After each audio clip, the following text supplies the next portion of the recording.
أعوذ بالله من الشيطان الرجيم بسم الله الرحمن الرحيم الحمد لله رب العالمين الرحمن الرحيم مالك يوم الدين إياك نعبد وإياك نستعين اهدنا الصراط المستقيم صراط الذين أنعمت عليهم غير المغضوب عليهم ولا الضالين.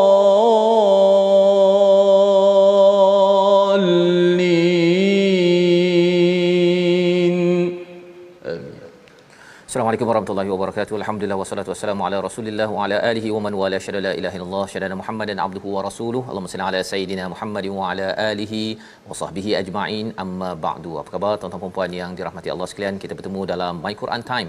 Baca faham amal pada hari ini untuk kita mengulang kaji halaman 371 hingga 376 yang sudah pun kita lewati pada minggu ini untuk sama-sama kita menggali permata demi permata daripada Al-Quran, kisah perjuangan para rasul yang penuh dengan kesungguhan, ada cabaran yang melanda, dan itu jugalah yang kita akan sama-sama ulang kaji bersama tetamu undangan kita pada hari ini, Al-Fadhil Ustaz Muhammad Adam Muhibbullah bin Abdullah. Apa khabar Ustaz? Alhamdulillah, ya, terima kasih datang hari ini kali pertama ke teratak My Quran Time. Kami ya, saya bersama dengan Ustaz Tirmizi. Ustaz, apa khabar? Ya, betul. Alhamdulillah Ustaz, kita orang kata apa, sangat rasa beruntung betul hari ini dapat bersama-sama dengan Ustaz Adam, insya-Allah. Ya, dan Ustaz Adam ini saya dimaklumkan daripada Ranau Sabah. Ranau Sabah ini pengalaman yang kita ingin kongsikan bersama dengan tuan-tuan ya, bagaimana menggapai cahaya ilahi ini memerlukan kepada pengorbanan. Mungkin sebahagian besar daripada kita adalah individu yang lahir dalam keadaan Islam, tetapi ada cabaran ya, bila Islam itu sesuatu yang dicari, yang diteroka, dan inilah yang kita ingin sama-sama ya perhatikan perjuangan para nabi daripada zaman dahulu yang kita ingin terus hidupkan, sama ada ianya sudah pun bersinar dalam diri kita ataupun ingin kita kemaskan lagi dari masa ke semasa. Pada minggu ini kita sudah pun membaca kepada halaman 371 hingga 376 di mana kisah Nabi Ibrahim diangkat. Ya, kalau sebelum ini kita membaca kisah Nabi Musa, kisah Nabi Ibrahim berdoa dengan doa yang indah pada ayat 84 hingga 85, dan saya yakin ada kaitan dengan apa yang berlaku kepada Ustaz Adam kita pada hari ini. Jadi mari sama-sama kita baca dahulu ayat 84 85 halaman 371 dipimpin Al-Fadhil Ustaz Tirmizi Ali. Silakan. Baik, alhamdulillah, terima kasih Fadhil Ustaz Tuan Fazrul, tetamu istimewa kita pada kali ini Ustaz Adam Muhibbullah. Alhamdulillah, kita nak baca dahulu ayat 84 hingga 85, dua ayat ini untuk menjadi asas penting dalam perbincangan ataupun My Quran Time, baca faham amal. Jom kita baca terlebih dahulu. A'udzubillahi minasyaitanir rajim. Waj'al li lisana sidqin fil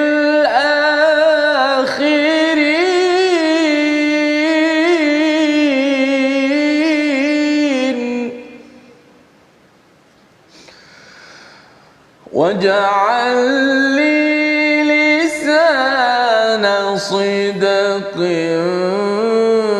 في الآخرين واجعلني من ورثة جنة النعيم.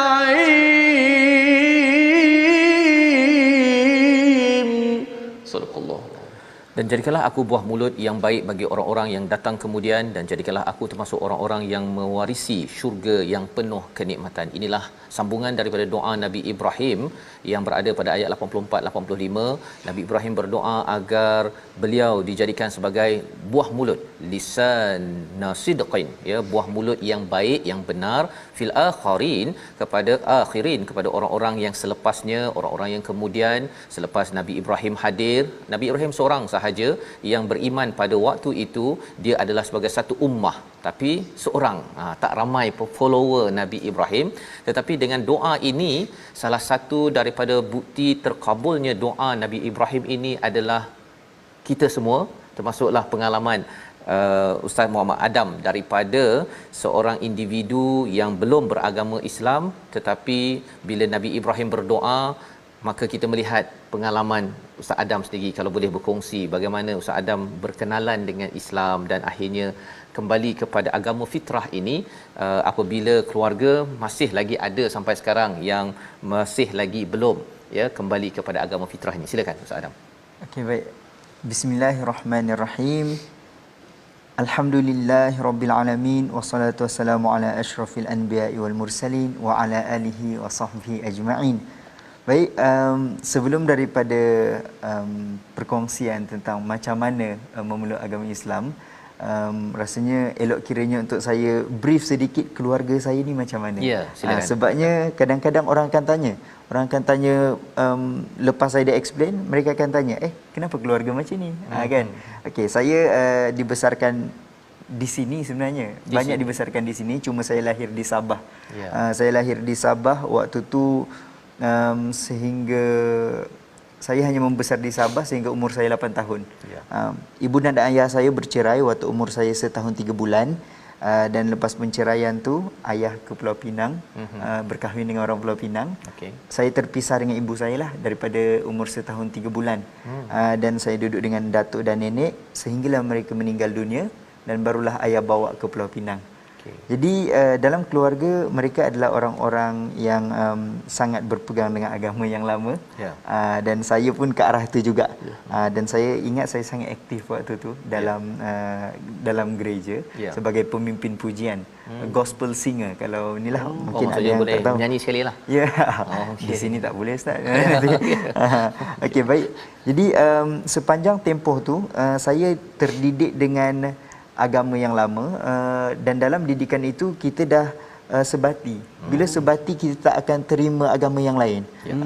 Dan saya pula jenis, saya better saya beramal dengan agama saya daripada saya fokus pada agama yang lain. Dan agama saya waktu tu, apa yang saya fikir adalah agama yang suruh buat benda yang baik. Macam itulah. Dan permulaan untuk saya nak cuba untuk dalami Islam ni, saya tak akan cakap permulaan untuk saya kenal Islam, sebab sebagai seorang orang yang berwarga negara Malaysia, kita tahu Islam tu apa, cuma mungkin tak tahu ajarannya. Dan saya cuba untuk tahu atau untuk cuba faham tentang Islam ni adalah waktu saya berumur 16 tahun. 16 tahun di sekolah menengah lah waktu tu. Dan dalam sekolah menengah, saya lebih kepada nak cari perbandingan, tapi tujuan utama pada waktu itu adalah untuk cari kelemahan Islam.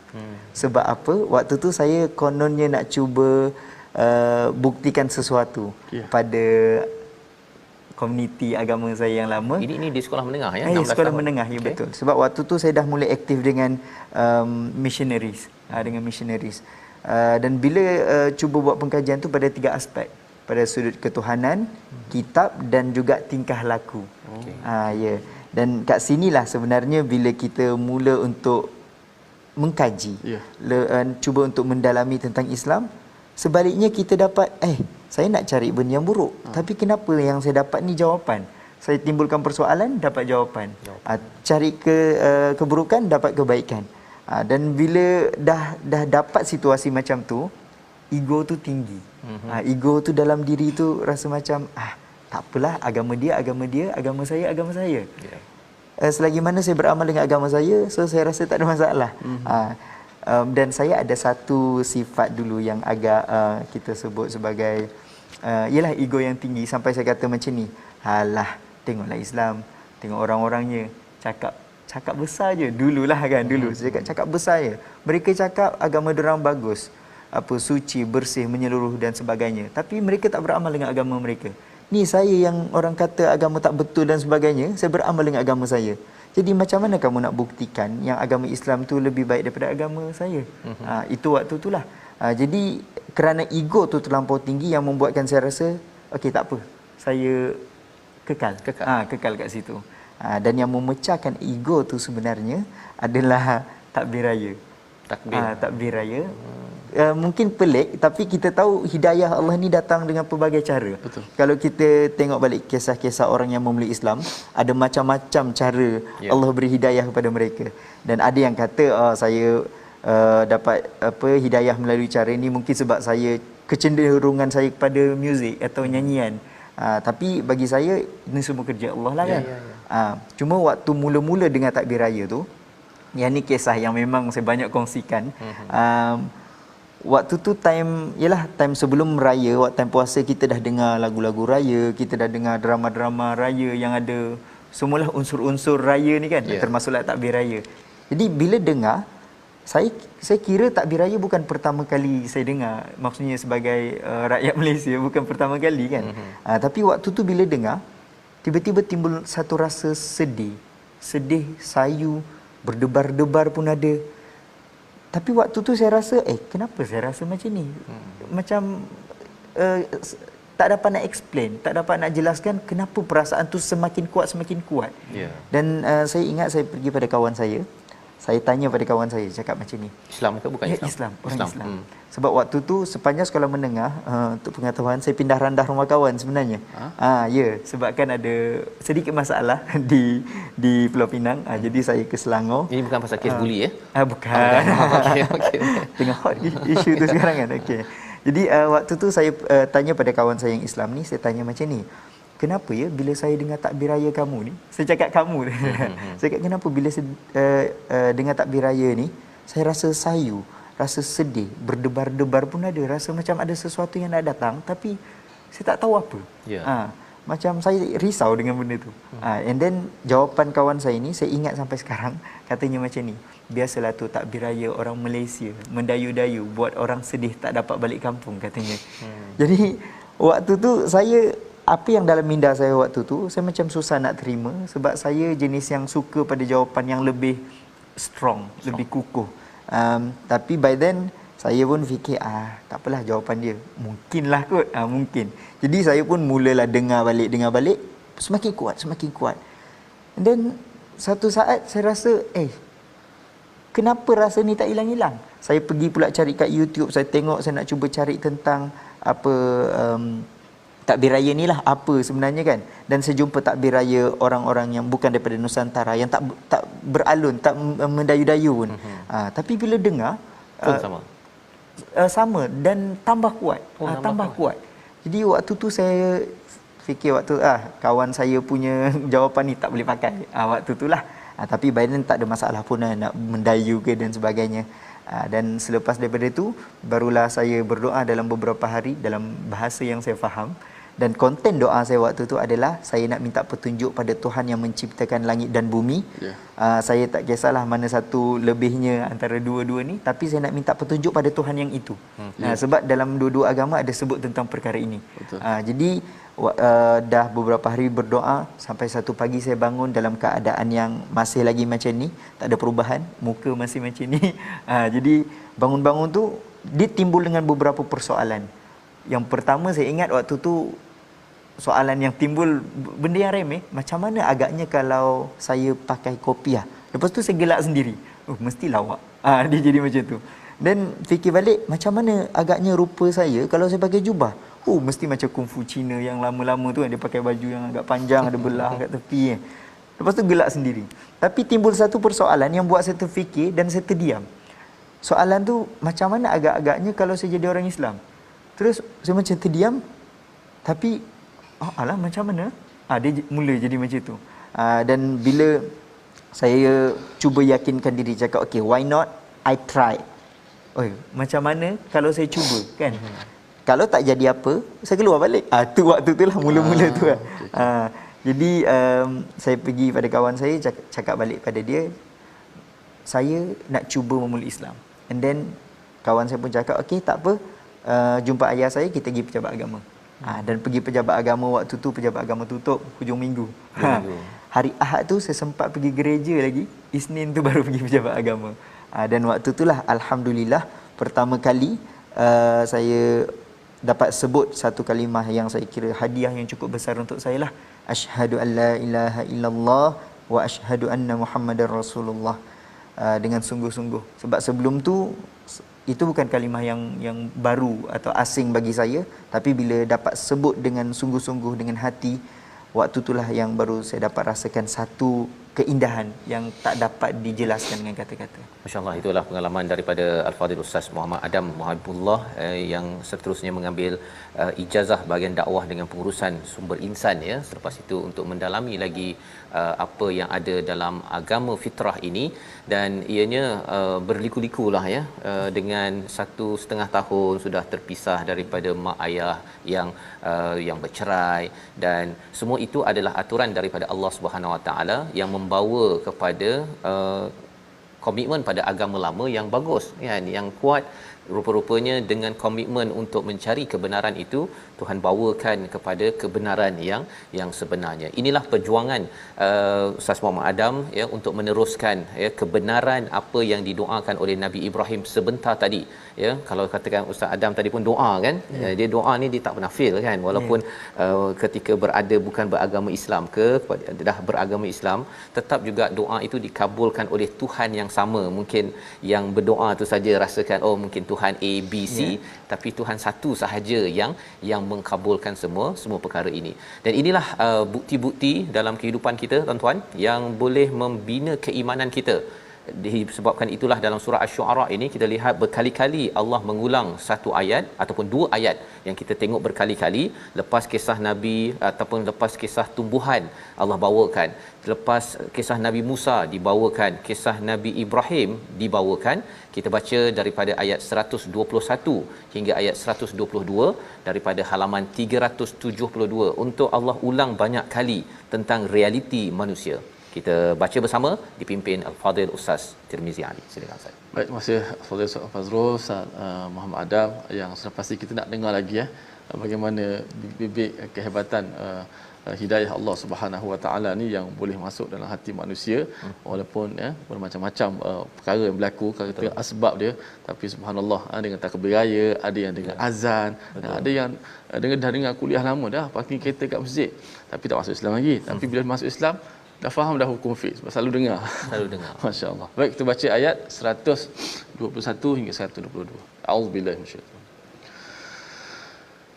Inna fi dzalika laayatan wa ma kana aktsaruhum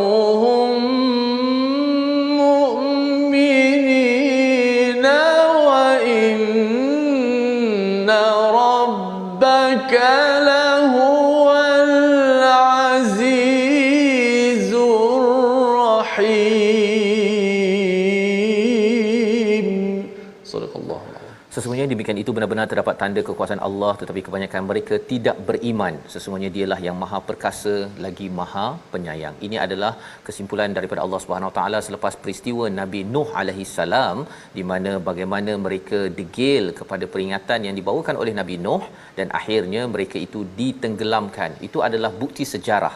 Bukti sejarah tentang Nabi Nuh.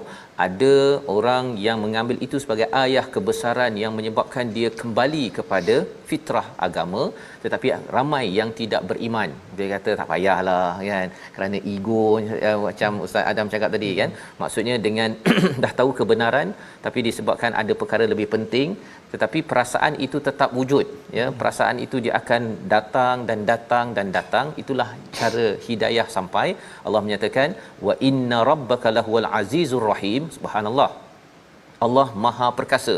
Allah boleh sahaja nak hancurkan siapa yang ego, Ustaz Adam, ya, tapi kerana ada Ar-Rahim kat situ, Allah amat penyayang. Allah pinjamkan nafas untuk Ustaz Adam, ya. Dulu Ustaz Adam nama asal apa, Ustaz? Dizzy Rio. Dizzy Rio. Okey, memberi nafas dan nafas kepada Dizzy Rio ya. Dan rupa-rupanya mengikut kepada jejak Nabi Nuh alaihi salam, Nabi Ibrahim alaihi salam, Nabi Musa alaihi salam, bukan sekadar untuk diri sendiri, malah belajar dakwah dengan pengurusan sumber insan dan melaksanakan juga ya dakwah, mengajak orang ke arah kebaikan. Jadi mungkin bercakap tentang dakwah ini, ustaz adalah aktivis Reverted Muslim ya.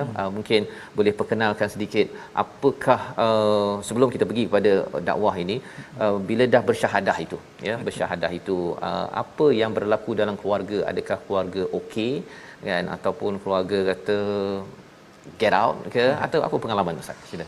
Okey, baik. Waktu awal pengislaman, waktu tu family tak tahu lagi. Sebabnya saya terpisah dengan family waktu saya di tingkatan 1, akhir tingkatan 1. Tadi daripada Pulau Pinang, rumah ayah. Waktu tu ada beberapa masalah yang timbul dan saya ke Selangor duduk dengan makcik. Tapi sekejap saja, daripada habis UPSR sampailah dalam pertengahan tingkatan 1, dia terpaksa balik ke Sabah sebab suaminya ditugaskan kat Sabah, dan saya duduk dengan sepupu. Dan yang sepupu ni ada beberapa masalah yang timbul juga, dan dia keluar daripada rumah tu. Dan daripada itulah saya duduk seorang, pindah randah rumah kawan lah. Waktu tu disebabkan kami duduk di rumah bujang, rumah yang satu rumah tu ada 3 bilik kongsi bayar semua. Dan saya duduk di salah satu bilik tu dengan sepupu tu lah. Jadi bila dia dah tak ada, saya pun tak ada tempat. Dan saya start untuk duduk seorang daripada akhir tingkatan 1 sampailah saya memeluk Islam. So waktu memeluk Islam tu lah baru ada penempatan tetap di Kelantan lah. Waktu tu saya belajar kat Kelantan.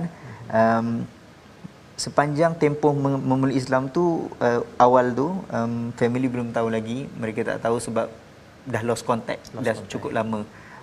Cuma waktu, kalau tidak silap saya 2012, awal 2012 saya dah masuk dalam paper surat khabar. Jadi pelajar terbaik di Kelantan tu, tempat saya belajar. Dan itu membawa kepada satu bibit-bibit bertemu insan yang tersayang. Selepas itu.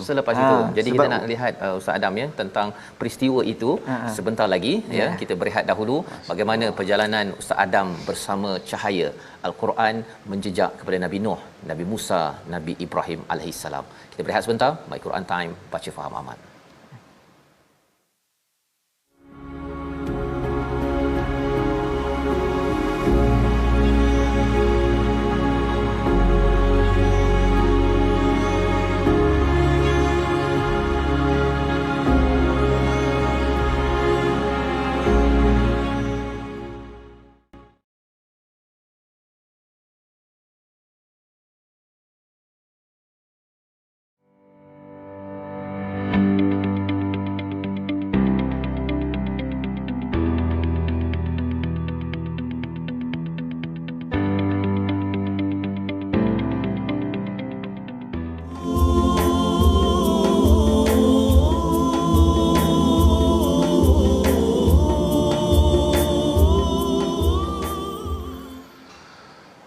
بالله من الشيطان الرجيم فاتقوا الله وأطيعون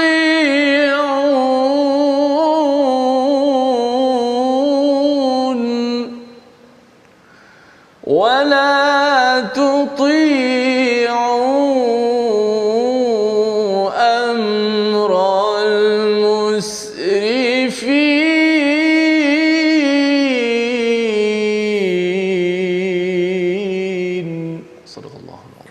Kembali kita dalam My Quran Time baca faham amal pada hari ini untuk kita mengulang kaji halaman 371 hingga 376, dan sebentar tadi kita mendengarkan bacaan daripada ayat 150 hingga 151 daripada surah Asy-Syu'ara untuk sama-sama kita melihat mengulang kaji semula apakah panduan dan juga nasihat daripada Nabi Saleh kepada kaumnya, dan nasihat ini juga konsisten pada setiap rasul kepada kaumnya. Fattaqullah, bukan sekadar beriman tetapi bertakwa.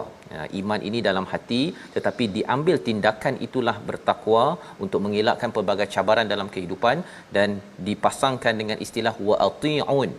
wa ati'un itu maksudnya taatlah kepadaku, iaitu kepada rasul, ya. Takwa pada Allah, taat pada rasul, dua perkara itulah yang diucapkan oleh Ustaz Adam bila mengucapkan asyhadu alla ilaha illallah fattaqullah, dan wa asyhadu anna muhammadar rasulullah wa ati'un, taat kepada rasul.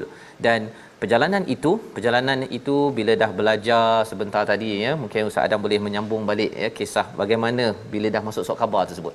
Okey, baik.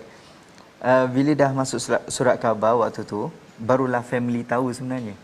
Dan bila tahu, waktu itulah mereka tahu nombor telefon saya apa, belajar kat mana. Waktu tu baru tahu. Setelah sekian lama. Mula-mula saya hanya jangkakan okey, mungkin penerimaan tu akan okey, sebab sebelum ni pun tak duduk dengan mereka, dan saya tak pernah buat apa-apa masalah yang mungkin memalukan nama keluarga dan sebagainya. Tapi yang jadi sebaliknya, mereka kalau ikutkan sebelum tu dah lama tak jumpa, niat di hati memang nak jumpalah kan.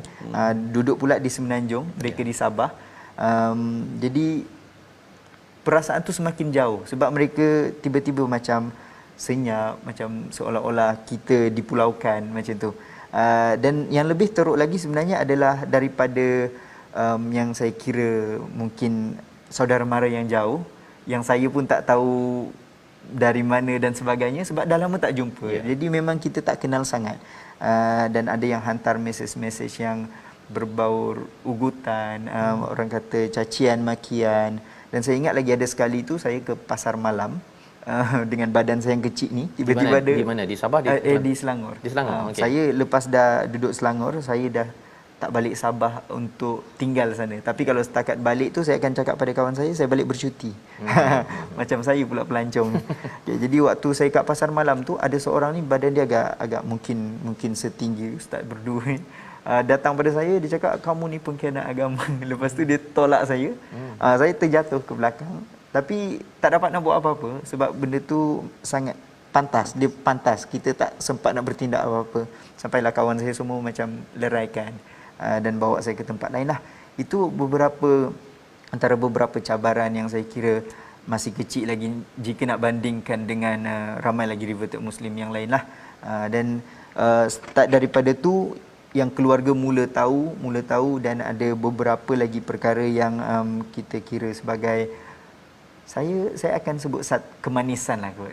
Ujian-ujian tu sebagai satu kemanisan sebab tanpa ujian tu akan buat saya leka ataupun buat saya terlampau duduk senang. Betul.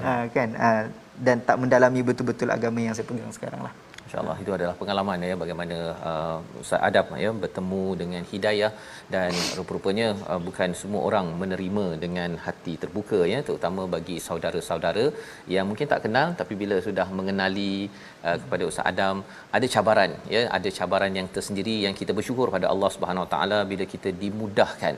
Tapi mudahkan itu jangan sampai bermudah-mudah, Ustaz Adam, ya. Ini adalah antara perkara yang kita belajar daripada para rasul, di mana mereka sudah pun mendapat hidayah tetapi mereka tidak memudah-mudahkan hidayah itu dengan menyampaikan mesej yang ada itu, berkongsi, memperjuangkannya di dalam kehidupan. Salah satunya adalah Nabi Syuaib alaihi salam pada halaman 374. Kita nak baca ayat yang ke-181 hingga ayat 183. Perjuangan beliau dengan syahadah yang ada, dengan keimanan pada Allah itu membawa beliau berjuang melawan, menegur kepada mereka yang korupsi, yang melakukan rasuah, penipuan dalam ekonomi. Kita baca ayat 181 hingga ayat 183. Silakan. Baik, alhamdulillah, terima kasih Ustaz Fazrul dan juga Ustaz Muhammad Adam rahimahullah, masya-Allah. Saya teringat tertarik bila Ustaz Adam sebut di awal tadi, bila dah nampak kebenaran Islam tapi sebab kuat berpegang dengan agama dahulu, lalu kita kata macam tak apalah, dia pun kata agama suci tapi tak beramal pun, kan. Jadi kita pun tak apalah, sebab yalah kalau kita tengok pada Islam tu, orang Islam tu sendiri ada yang sebahagian tu beramal, ada sebahagian tu jauh, kan. Saya teringat ada seorang masuk Muslim, saya membaca kisah dia. Dia kata pada masuk Islam lepas, dia kata aku segala puji bagi Allah kerana telah memperkenalkan aku mengetahui Islam sebelum aku kenal orang Islam. Sebab kalau dia kenal orang Islam, dia tengok mungkin kalau tengok terjumpa dengan orang yang tak elok lah, maksudnya mungkin susah. Tapi dia kenal Islam tu sendiri, maka dia masuk Islam. Alhamdulillah. Alhamdulillah. Masya-Allah. Kita baca ayat yang ke-181 hingga 183. Auzubillahi minasyaitanir rajim. أوفوا الكيل ولا تكونوا من المخسرين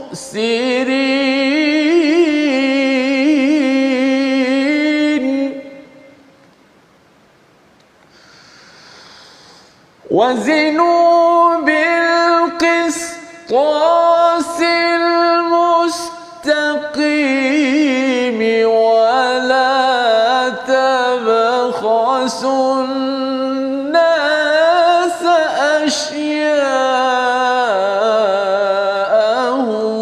ولا تعثوا في الأرض مفسدين.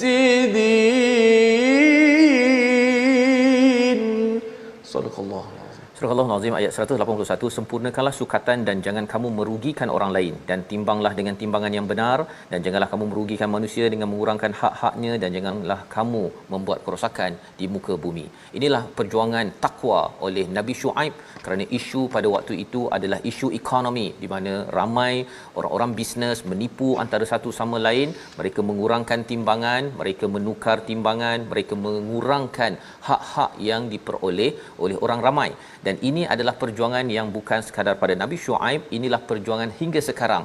Kita bercakap tentang ekonomi, tentang sosial, tentang politik seperti Nabi Musa, itu semuanya perlu diperjuangkan kerana Islam membawa keadilan. Semua orang beragama Islam, tidak beragama Islam, pelbagai kaum layak untuk mendapat keadilan daripada Allah Subhanahu Wa Taala. Dan bercakap tentang perkara ini, bila Ustaz Adam sama Islam, ya, dan kemudian katanya 1.5 tahun terpisah daripada ibu, kan, terpisah daripada ibu dan bersama Islam, bagaimana belajar dan kembali balik berjumpa dengan ibu, ayah dan terlibat dalam dunia dakwah? Silakan.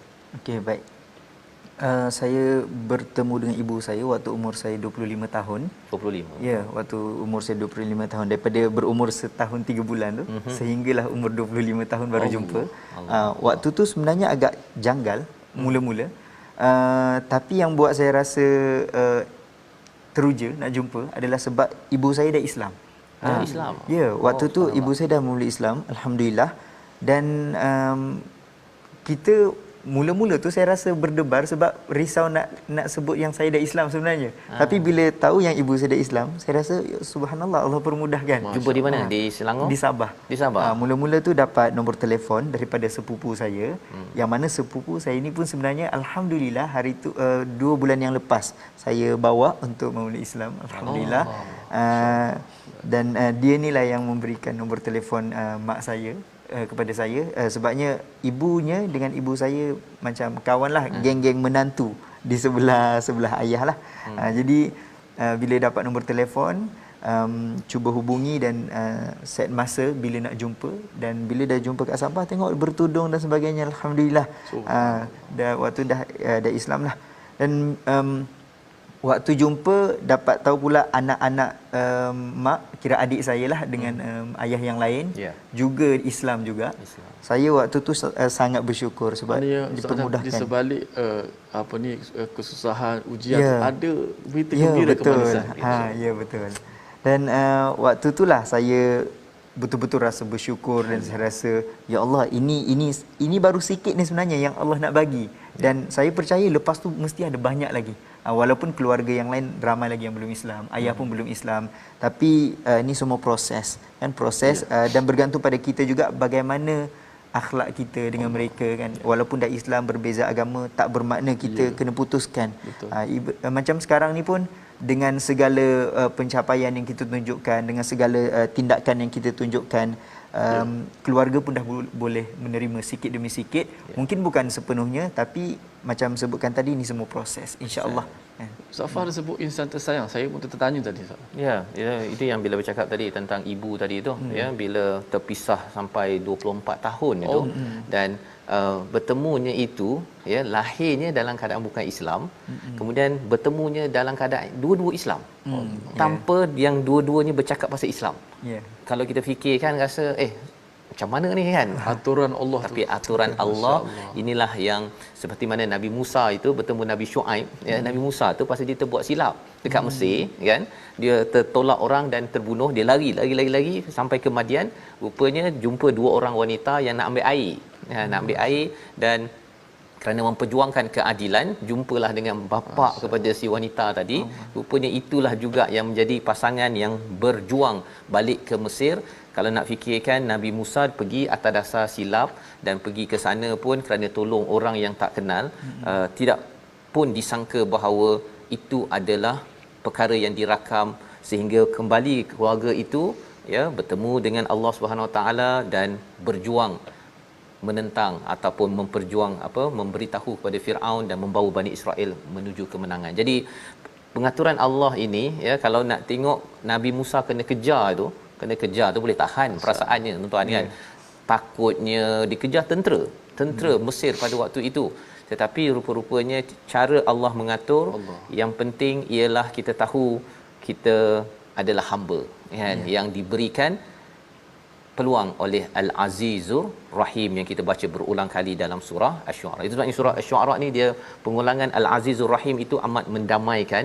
Al-Aziz memang boleh buat terus bagi denda, hukuman dan sebagainya, tetapi Ar-Rahim itu Allah beri kasih sayang kepada kita semua. Jadi atas dasar kasih sayang itulah sebenarnya kita nak melihat lagi pada halaman 375, ya, pada ayat yang ke-198 199, ya, bahawa tanda kasih sayang Allah memberi kita Quran, Allah suruh kita betul-betul baca, jangan jadi seperti Bani Israel di kalangan ulama mereka. Sebahagiannya apa? Kita baca ayat 198 199 sebagai peringatan kita bersama. Silakan Ustaz. Baik, kita baca ayat 198 dan 199. A'udzubillahi minasyaitanir rajim. Bismillahirrahmanirrahim.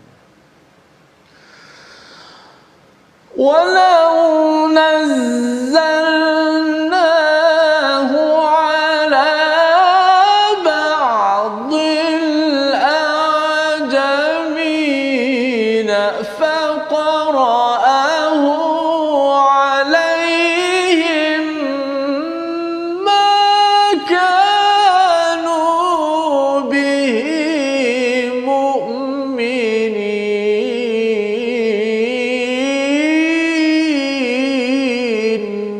Sadaqallah.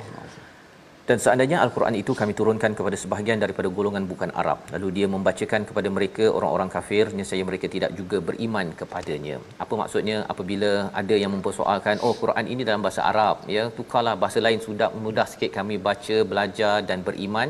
Tapi rupa-rupanya bila diturunkan, kalau diturunkan pun dalam bahasa A'jami, bahasa yang bukan Arab, mereka juga tidak beriman. Pasal poinnya bukannya Arab tak Arab, bukan pasal kopiah tak kopiah, ya, bukan pasal jubah tak jubah, tapi kerana iman yang ada dalam hati itulah yang merubah.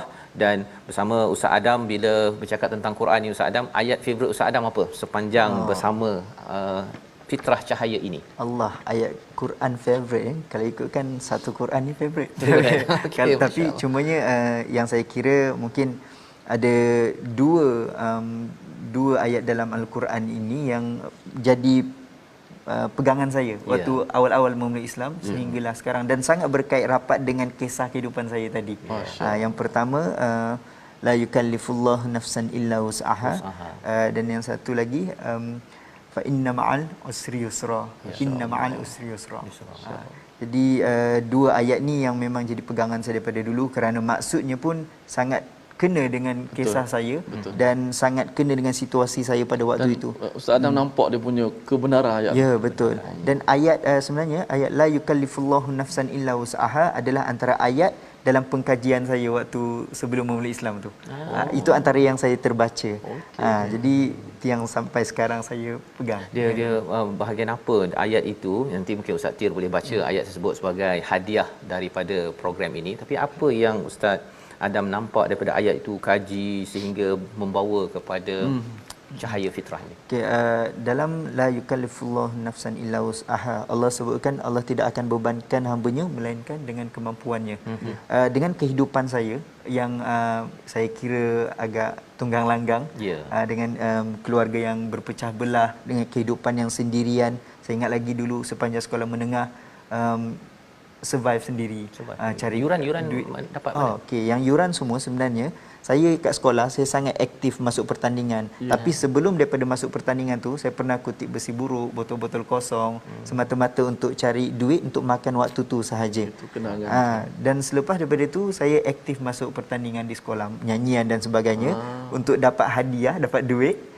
Dan bila kita dah aktif kat sekolah, kita dah dapat beasiswa kecil persekutuan waktu tu, tak payah diberi pengecualian sebab sumbangan terhadap sekolah kan, jadi diberi pengecualian untuk beberapa perkara, dan dapat beberapa bantuan, antaranya rancangan makanan tambahan, PIBG tak payah bayar, buku teks percuma dan sebagainya lah. Jadi dengan semua struggle tu, saya rasa okey, semua ini saya tahu semua ini adalah ujian. Even dengan agama yang lama ada sebut tentang perkara itu juga. Saya tahu semua ini adalah ujian, cumanya saya nak cari mana penghujungnya. Mana penghujung kepada semua ni? Apa sebenarnya yang Tuhan nak bagi kepada saya?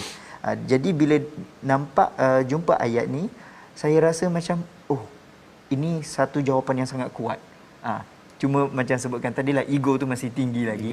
Tapi waktu tu dah ayat tu dah masuk dalam minda dah. Dah set dalam minda, okey ada ayat ni.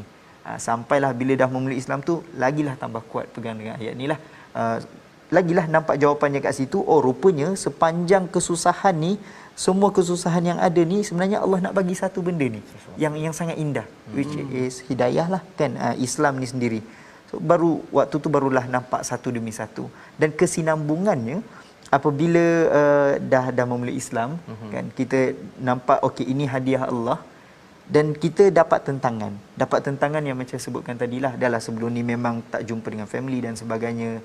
Bila dah Islam dapat lagi masalah, dan barulah saya jumpa pula surah Al-Insyirah tadi, fa inna ma'al usri yusra, inna ma'al usri yusra. Allah ulang 2 kali. Kan macam nak tunjuknya sayangnya Allah pada kita ni, dengan setiap kesusahan tu mesti akan ada kemudahan, kan.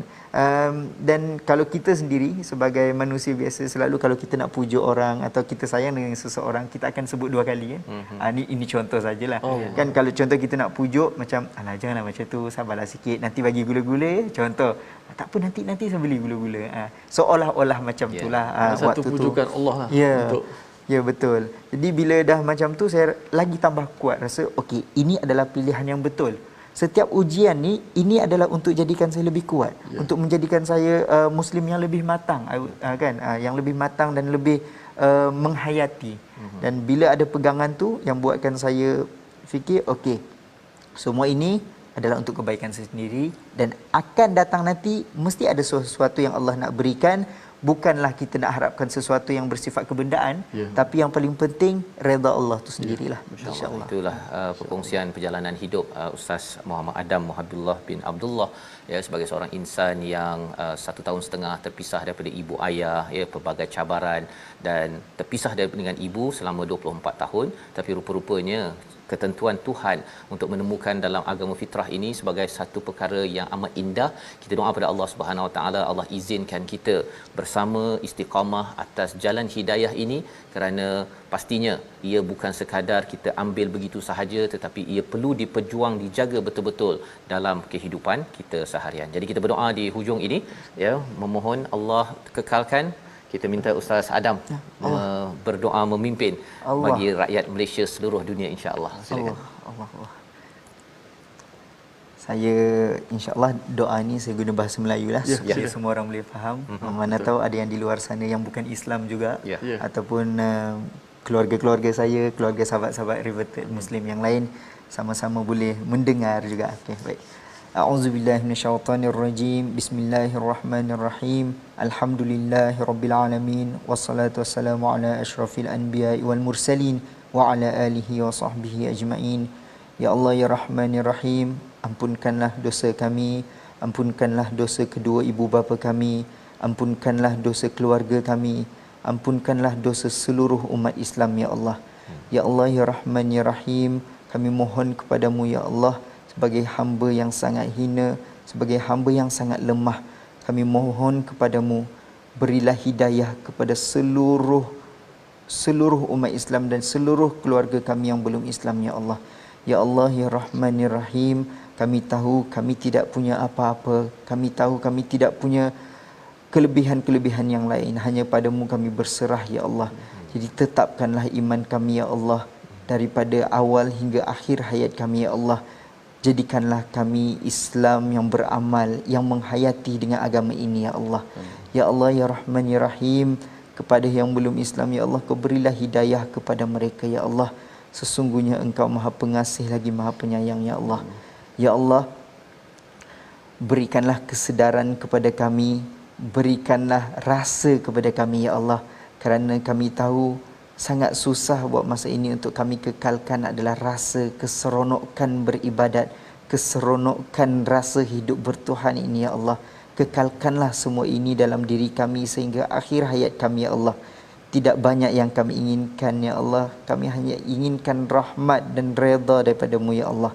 Ya Allah ya Rahman ya Rahim, lembutkanlah hati kami ya Allah, berikanlah ketenangan dalam hati kami ya Allah, dan berilah kefahaman agama kepada kami ya Allah, supaya kami dapat beramal, menghayati dan juga menyampaikan agama-Mu kepada yang belum memahami Islam ya Allah.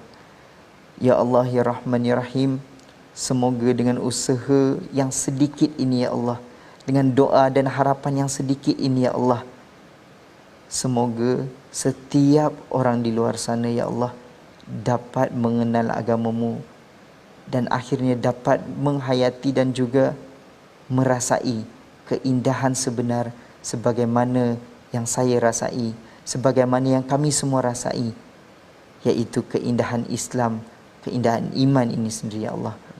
Rabbana atina fid dunya hasanah wa fil akhirati hasanah wa qina adzabannar. Wa sallallahu ala sayyidina Muhammad wa ala alihi wa sahbihi wa barik wasallam. Walhamdulillahi rabbil alamin. Amin ya rabbal alamin. Terima kasih diucapkan pada Ustaz Muhammad Adam Muhibullah bin Abdullah, aktivis Riveted Muslim, yang berkongsi pada sesi ulang kaji pada hari ini untuk sama-sama kita doakan tuan-tuan istiqamah dalam kehidupan kita. Inilah yang kita ingin gerakkan dalam tabung gerakan Al-Quran. Sumbangan tuan-tuan adalah untuk kita sama-sama membawakan nilai yang baik ini, mencerahkan masyarakat kepada dunia bahawa kita perlukan cahaya fitrah dan sentiasa istiqamah di atasnya. Kita bertemu lagi dalam siaran ulangan pada malam ini dan juga pada pagi esok, dan terus kita akan meneruskan surah baru kita ya dalam My Quran Time, baca faham amal insya-Allah.